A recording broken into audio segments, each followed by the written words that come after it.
السلام علیکم خواتین و حضرات، میں ہوں محمد شفاعت علی۔ آپ دیکھ رہے ہیں پروگرام محفوظ ماحول کی تلاش۔ ناظرین کرام، پاکستان میں جہاں ایک طرف بے روزگاری، مہنگائی، بجلی کے اضافی بلوں سے عوام شدید پریشان ہے، تو وہیں دوسری طرف عوام فضائی آلودگی کی وجہ سے پیدا ہونے والی جو اسموگ ہے اس سے انتہائی شدید مشکلات سے دوچار ہے۔ آج کے اس پروگرام میں ہم بات کریں گے ماحولیاتی تبدیلی اور اس کے اثرات کے حوالے سے۔ اس موضوع پر گفتگو کرنے کے لیے ہمارے ساتھ اسٹوڈیو میں تشریف فرما ہے آپ پاکستان ماحولیاتی تحفظ تحریک کے سربراہ اور کلائمیٹ ایکٹیوسٹ ہیں جناب احمد شبر صاحب۔ ان کے ساتھ موجود ہیں سندھ انوائرمنٹل پروٹیکشن ایجنسی کے سابق ڈپٹی ڈائریکٹر، آپ ایک بہترین کالمسٹ بھی ہیں، جناب مجتبیٰ بیگ صاحب۔ میں آپ دونوں کو اپنے اس پروگرام میں خوش آمدید کہتا ہوں۔ احمد صاحب، آپ سے بات کا آغاز کریں گے۔ یہ جو آج کل پاکستان میں جو ماحولیاتی تبدیلی تیزی سے رونما ہو رہی ہے، آخر اس کے اسباب کیا ہیں؟ سب سے پہلے تو شکریہ شفاعت کہ آپ نے اس پوڈ کاسٹ کے اوپر بلایا، شو کے اوپر بلایا، and I am honoured to also share the platform with Mujtaba Baig صاحب ایز ویل۔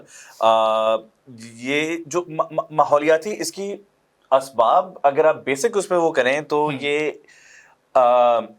انسانی اس کو کہہ لیں گریڈ، ہماری جو کہتے ہیں یہ وجہ سے موسمیاتی اور ماحولیاتی تبدیلیاں آ رہی ہیں، ہماری جو مس مینجمنٹ ہے، ہماری جو تباہ کار پالیسیاں ہیں اور گریڈ ہے اور ہوس ہے کہ جی بس فوراً سارا کا سارا پیسہ مل جائے ہم لوگوں کو، یا جو ہے بس یہ ساری ریسورسز ہم لوگ استعمال کر لیں، اس کی وجہ سے ماحولیاتی تبدیلیاں آ رہی ہیں۔ یہ آپ جو دیکھ رہے ہیں ایکسپلائٹیشن تو کافی عرصے سے چلتی آ رہی ہے، اس کے ساتھ یعنی اس کا سائیڈ ایفیکٹ ایک طریقے سے ہے جو کہ اب ان کو خود یعنی جو کر رہے تھے یہ مس مینجمنٹ اور ساری چیزیں ان کو خود جو کہتے ہیں بھگتنا پڑ رہا ہے۔ اچھا مجتبیٰ بیگ صاحب، اسباب تو احمد صاحب نے بتائے، تو یہ جو مسئلہ ہے یہ کم ہونے کے بجائے بڑھتا ہی جا رہا ہے، تو یہ سنگین سے سنگین تر صورتحال اختیار کر گیا ہے۔ جی بالکل، بنیادی سوال ہی یہ ہے اگر دیکھا جائے کہ جب ہمیں احساس ہے اچھی طرح سے کہ یہ ایک بڑا سنگین مسئلہ ہے، یہ بھی معلوم ہے کہ اس کی جو وجوہات ہیں وہ کیا تھیں، وہ انسانی، جیسے شبر نے کہا کہ گریڈ تھی، ہم بہت زیادہ فاسل فیول استعمال کر رہے ہیں، زندگی میں آسانیاں پیدا کرنے کے لیے ہم نے مشین کو جو ہے نا اتنا زیادہ استعمال کر لیا ہے کہ مشین سے ظاہر ہے ایمیشنز ہوتے ہیں تو اس سے موسمیاتی تبدیلی ہوتی ہے، درجہ حرارت بڑھتا ہے۔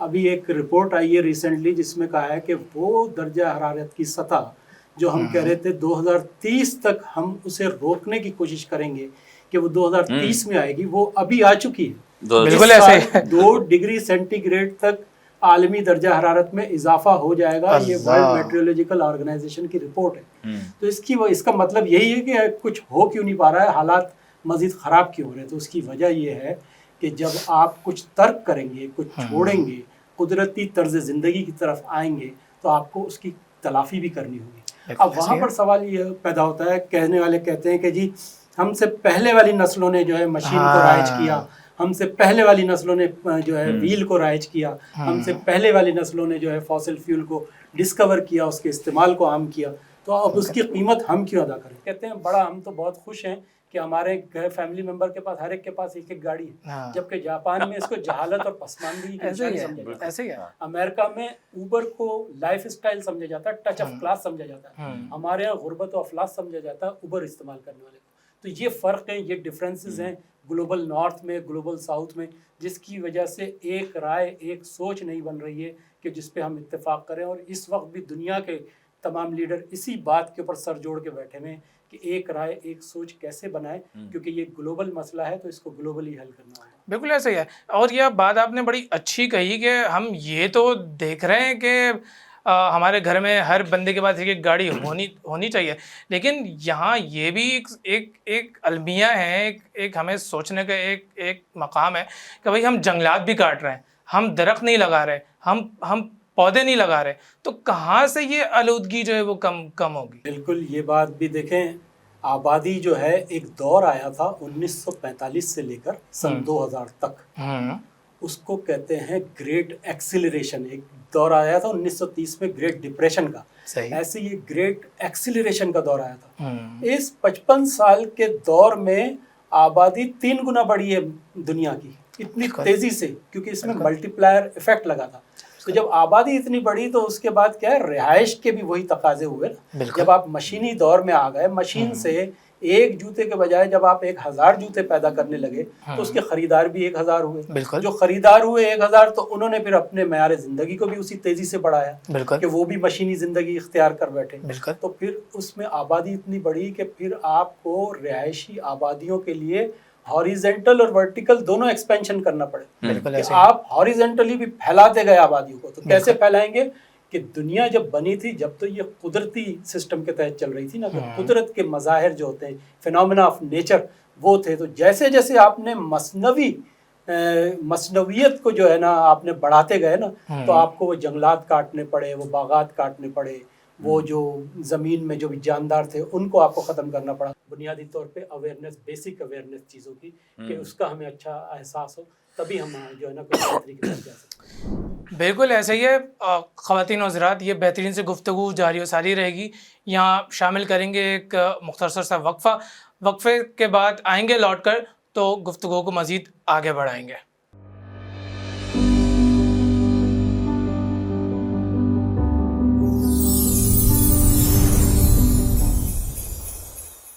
ایک بار پھر آپ کو پروگرام محفوظ ماحول کی تلاش پروگرام میں خوش آمدید کہتے ہیں. احمد بھائی, بات کریں گے اس کے اثرات کے حوالے سے. جس طرح ہم دیکھ رہے ہیں کہ اس وقت پاکستان کا سب سے بڑا صوبہ پنجاب اس وقت شدید مشکلات سے دوچار ہے. بات کریں لاہور کی, بات کریں فیصل آباد کی, ملتان کی, حد نگاہ بالکل زیرو ہو کے رہ چکی ہے. اس پر آپ کیا کہیں گے؟ اس پہ میں کیا کہوں گا, اس میں یہ کہوں گا کہ بدقسمتی ہے ہماری. بریک سے پہلے جو مصطفیٰ بیگ صاحب نے یہ کہا کہ ہمیں جو کہتے ہیں اپنا لائف سٹائل اور ساری چیزیں چینج کرنی پڑیں گی. اسی میں جو اور جو کہ اس کو ہم وہ بڑے فخر سے کہتے ہیں کہ ایک جہاز نہیں 2 جہاز ہیں, سو آن سو فورتھ. دیکھیں اس میں لائف سٹائل کے ساتھ آپ کو کچھ چیزیں ریکلیم, یعنی جو ڈیفینیشنز وغیرہ ہیں وہ ریکلیم کرنی پڑیں گی. اس میں ڈیولپمنٹ کی جو کہتے ہیں کہ اوپر ہم ہر وقت بات کرتا ہوں, آپ کے پچھلے شو میں بھی بات کی تھی, اور وہ بار بار کرتا رہوں گا میں اس پہ, کیونکہ we need to actually reclaim that word. جو ڈیولپمنٹ ہے اس کا مطلب کیا ہے؟ ہم لوگ اس کا مطلب لے لیتے ہیں کہ جی زیادہ سے زیادہ گاڑیاں ہوں, چوڑی سے چوڑی سڑک ہو, اونچی سے اونچی بلڈنگ ہو, یا اس طرح کی چیزیں. جبکہ ہم لوگ بھول چکے ہیں کہ ڈیولپمنٹ میں سسٹینیبلٹی, پائیداری, اور جو کہتے ہیں جو اس کا وہ ہے مینٹینیبلٹی ہے, وہ بھی انہیرنٹ ہے. اس میں سر اگر کوئی غلط ہو تو کریکٹ کیجیے گا. میں اس کے اندر یعنی انہیرنٹ ہے ڈیولپمنٹ کے لفظ کے اندر. اگر کوئی چیز ایکسپلوئٹ ہو رہی ہے آپ کے یعنی کہتے ہیں کچھ بنانے کی وجہ سے, تو وہ ڈیولپمنٹ نہیں ہے. مصطفیٰ بیگ صاحب, اس میں گورنمنٹ کے اداروں کا کتنا اہم کردار ہے اس اثر کو, اس مسئلے کو حل کرنے میں؟ میں یہ دیکھ رہا ہوں کہ عوام پریشان ہے, مگر سب سے بڑے صوبے کی سب سے بڑی وزیر اعلیٰ جو ہے وہ عوام کے ساتھ کھڑی ہوئی نہیں ہے. سب سے بڑے صوبے کے جو وزیر ماحولیات ہیں ان کو عوام کے درمیان ہونا چاہیے تھا, وہ عوام کے درمیان موجود نہیں ہے. صرف یہ کہہ دینے سے کہ یہ مسئلہ راتوں رات تو حل نہیں ہو سکتا, یہ تو بات نہیں ہے نا, کیونکہ یہ مسئلہ ابھی کا تو نہیں ہے, پچھلے کئی سالوں سے چلتا آ رہا ہے, اور یہ مسئلہ روز بروز بڑھتا جا رہا ہے.